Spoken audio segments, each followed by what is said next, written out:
Hello friends, आज हम बात करेंगे सिंपल प्रेजेंट टेंस के बारे में, जिसे हिंदी में सादा वर्तमान काल कहा जाता है। तो सादा वर्तमान काल का उपयोग वर्तमान समय में होने वाली क्रियाओं को दर्शाने के लिए होता है।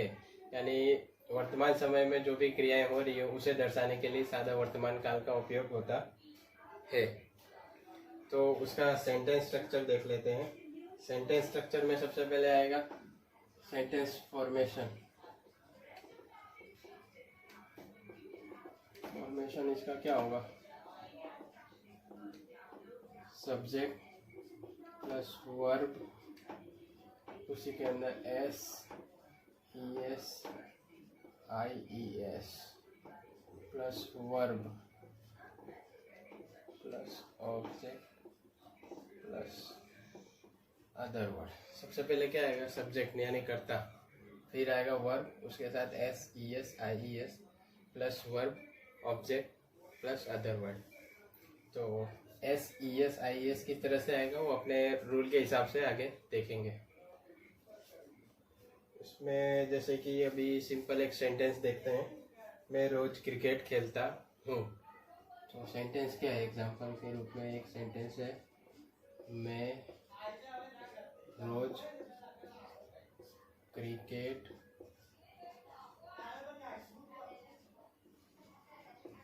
खेलता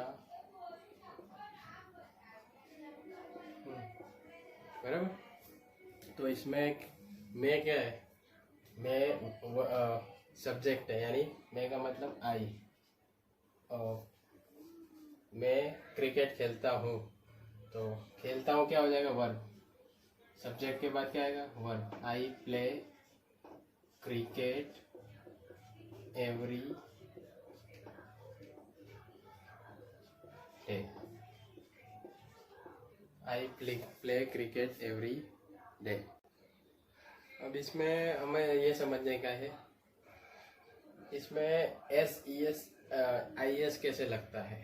तो सबसे पहले अगर इसमें आई वी यू दे सब्जेक्ट के रूप में हो तो उसमें वर्ब का फर्स्ट फॉर्म लगेगा, सिंपल वर्ब का first form.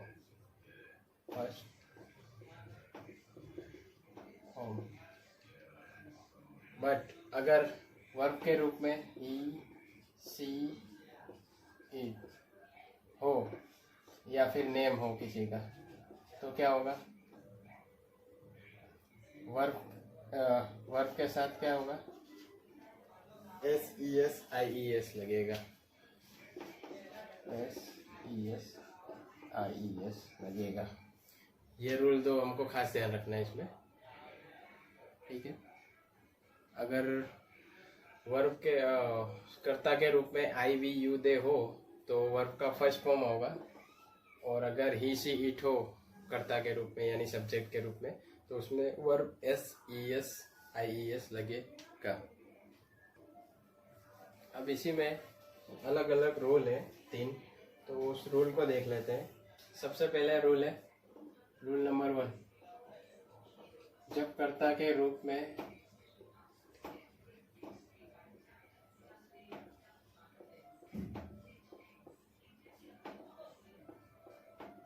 He see it या नेम हो तो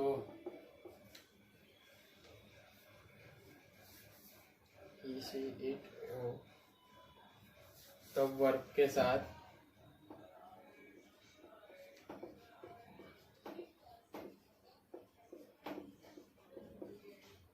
एस लगाया जाता है। जैसे कि एग्जांपल है, रमेश रोज क्रिकेट खेलता है। रमेश रोज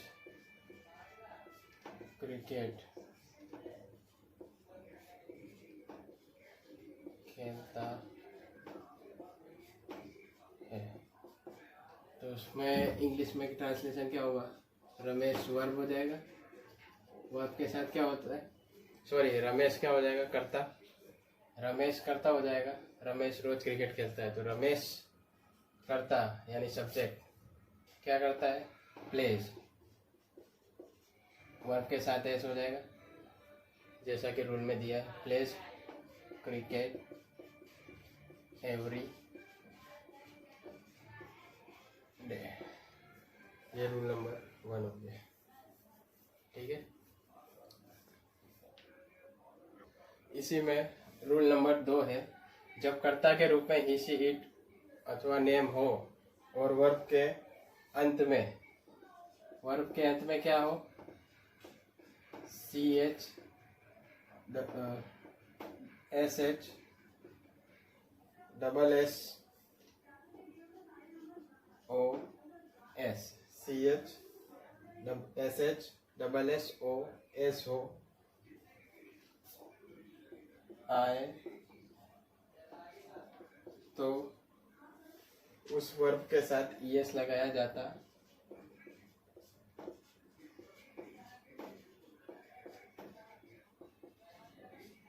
ES लगाया जाता है। ठीक है, जैसे कि सेंटेंस देख लेते हैं। रमेश रोज अंग्रेजी पढ़ाता है, रमेश रोज अंग्रेजी पढ़ाता है, ये एक नंबर एग्जाम्पल। रमेश रोज अंग्रेजी पढ़ाता है, तो इसका सेंटेंस फॉर्मेशन क्या हो जाएगा इंग्लिश में, रमेश पढ़ाना यानी टीच, TEACH।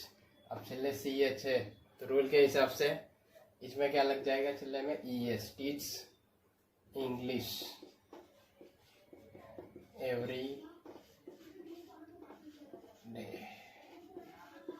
ये है अपना रूल नंबर 2। अब इसी में रूल नंबर 3 देख लेते हैं। रूल नंबर 3 क्या कहता है, जब कर्ता के रूप में ही सी इट हो और वर्ब के अंत में वाई आए, क्या है, वाई आए, और उसके पहले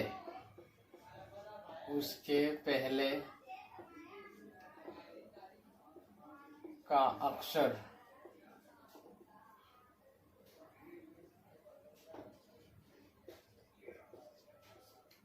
व्यंजन क्या हो, व्यंजन हो, तब वाई के स्थान पर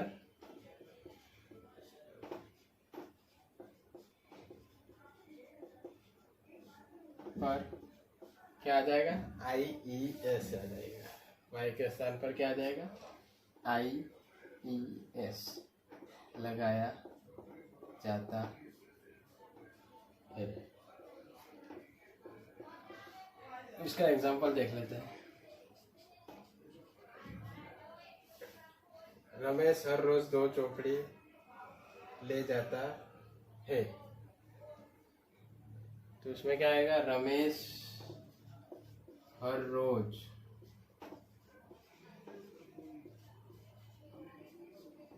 2 चौपड़ी ले जाता है। रमेश ले जाता है यानी कैरी का क्या हो जाएगा, कैरीज, वाई के स्थान पे IES, CARRY कैरी, तो वाई को रिप्लेस करके क्या आ गया, IES। वाई आए तो उसके पहले का अक्षर व्यंजन हो, वाई के पहले क्या था, R, तो क्या व्यंजन है, तो वाई के स्थान पर क्या आ गया, IES लगाया जाता है। तो रमेश कैरीज कितनी चौपड़ी, 2 बुक्स हर रोज यानी एवरी डे। अब सिंपल प्रेजेंट टेंस में हम नेगेटिव सेंटेंसेस के बारे में बात करेंगे, नकारात्मक वाक्यों के बारे में। तो उसका फॉर्मेशन है subject, do, does not plus verb object plus other word. Okay.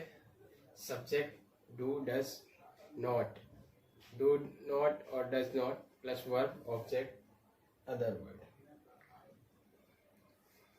ठीक है. तो उसी में does not do not verb object other word, subject does not do not verb object other word. तो आई वी यू दे हो तो do not का use होगा, और ही शी इट या फिर नेम हो तो क्या होगा, डज नॉट. बराबर. तो इसमें क्या है,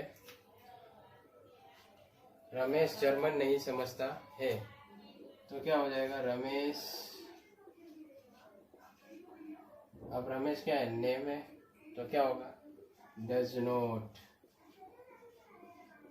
अंडरस्टैंड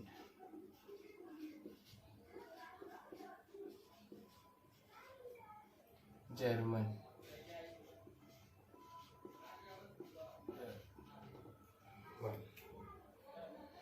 ठीक है. इसी में दूसरा है, मानसी रोज कपड़ा नहीं धोती है. बराबर.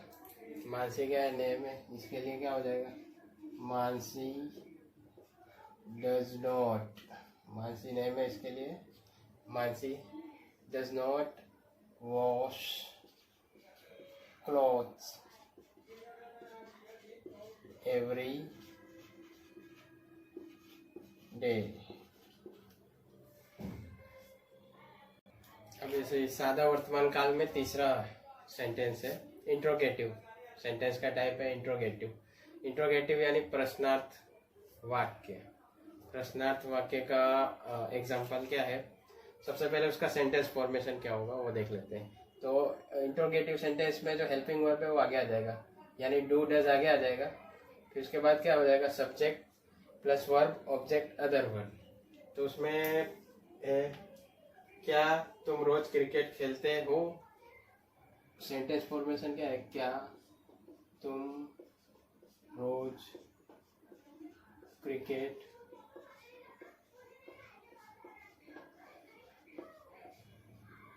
खेलते हो.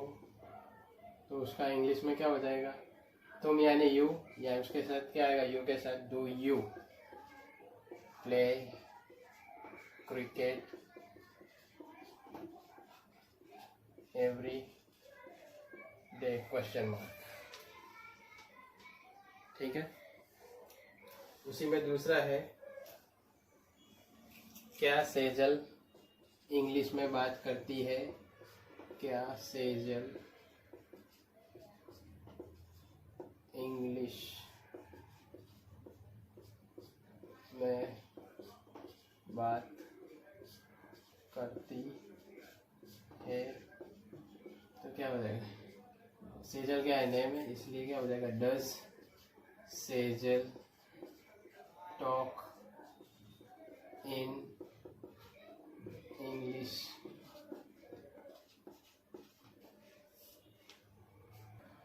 तो ये था इंट्रोगेटिव सेंटेंस के एग्जांपल. तो आज हमने सीखा सादा वर्तमान काल के बारे में, जिसे सिंपल प्रेजेंट टेंस कहते हैं इंग्लिश में. उसके अलग अलग फॉर्म जैसे कि पॉजिटिव सेंटेंस, नेगेटिव और इंट्रोगेटिव सेंटेंस के बारे में हमने सीखा. तो इसी तरह की वीडियो देखने के लिए हमारे चैनल को लाइक करें और सब्सक्राइब करें.